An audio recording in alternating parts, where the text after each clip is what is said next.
ने इन हॉर्मोन्स का बारे में पढ़ा है अपन कि कौन सा हार्मोन किस प्रकार से सिक्रीट होगा, अगर उसकी ज्यादा सिक्रीशन हो जाए तो उसकी वजह से क्या होगा।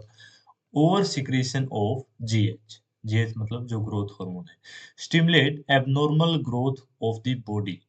अगर जीएच जो है वो ज्यादा स्टिमुलेट हो जाए, ज्यादा सिक्रीट हो जाए, ओवर सिक्रीट हो जाए, ठीक है, तो उसकी वजह से बॉडी की जो ग्रोथ है वो एबनॉर्मल टाइप की हो जाएगी, leading to gigantism, and low secretion of growth hormone result in stunted growth resulting in pituitary dwarfism। देखो, अगर ग्रोथ हार्मोन जो है वो ज्यादा स्टिमुलेट हो जाए, ज्यादा सिक्रीट हो जाए, तो उसकी वजह से शरीर जो है वो बहुत ज्यादा विशाल हो जाएगा, मतलब हाइट काफी ज्यादा बढ़ जाएगी, बेडोला सा शरीर हो जाएगा, ठीक है। अगर वो कम सिक्रीट हो जाए तो उसकी वजह से शरीर जो है वो बौना रह जाएगा, ड्वार्फिज्म, बौनेपन का शिकार हो जाएगा शरीर। Excess secretion of growth hormone in adults, adults के अंदर अगर ज्यादा सिक्रेट हो जाता है growth hormone, specially in middle age, जो मिडिल एज है, can result in severe disfigurement specially of the face called एक्रोमिगली।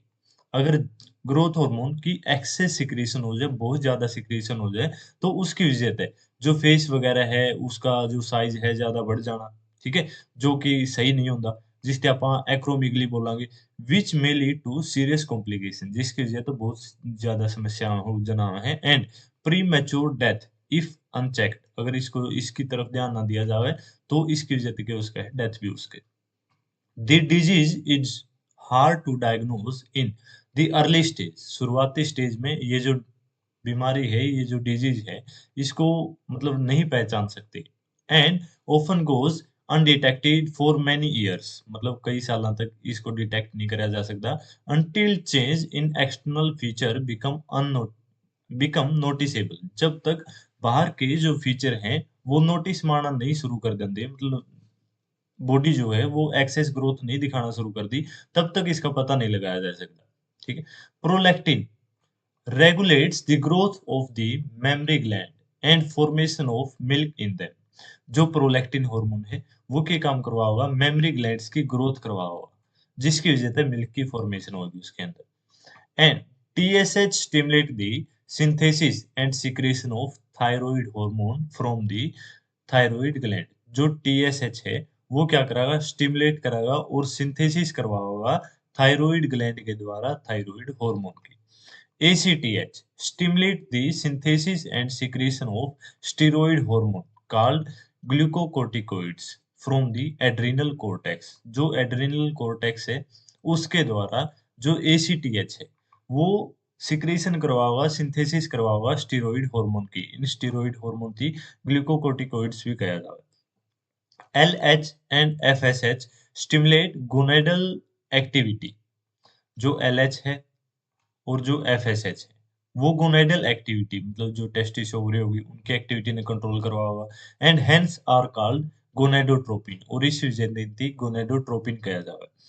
Mail के अंदर इनका क्या काम है, फीमेल के अंदर इनका क्या काम है। In males LH stimulate the synthesis and secretion of hormone.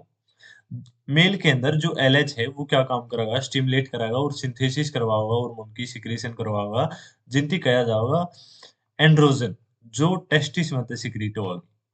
Androgen hormone से जो टेस्टिस में सिक्रेट होंगे in males. FSH and androgen, FSH और एंड्रोजन हार्मोन मिलकर ने रेगुलेट करवाओगे स्पर्मेटोजेनेसिस, स्पर्म की फॉर्मेशन करवाओगे। In female LH induces ovulation of fully mature follicle, Graafian follicle, and maintains the corpus luteum formed from the remnant of the Graafian follicle after ovulation। Female के अंदर जो LH है, ठीक है, वो क्या काम करवा होगा, फुली मैच्योर, ओवुलेशन के बाद फुली मैच्योर करवा होगा फोलिकल को। फोलिकल मतलब फ्लूइड प्रेजेंट होता है ओवरी के अंदर। जो ओवरी हुआ है फीमेल के अंदर, दो ओवरी मतलब पेयर में पाए जाना ओवरी, उनके अंदर अ, एक सैक लाइक स्ट्रक्चर हुआ है, थैली लाइक स्ट्रक्चर हुआ है, जिसके अंदर फ्लूइड प्रेजेंट हुआ है। उनकी पूरी ग्रोथ करवाने का, उनकी पूरी तरीके से मैच्योर करवाने का काम करेगा, ताकि एग अच्छा तरीके से सिक्रीट करवा सके ओवरी, ठीक है।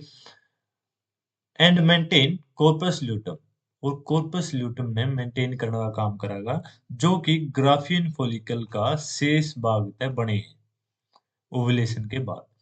FSH stimulate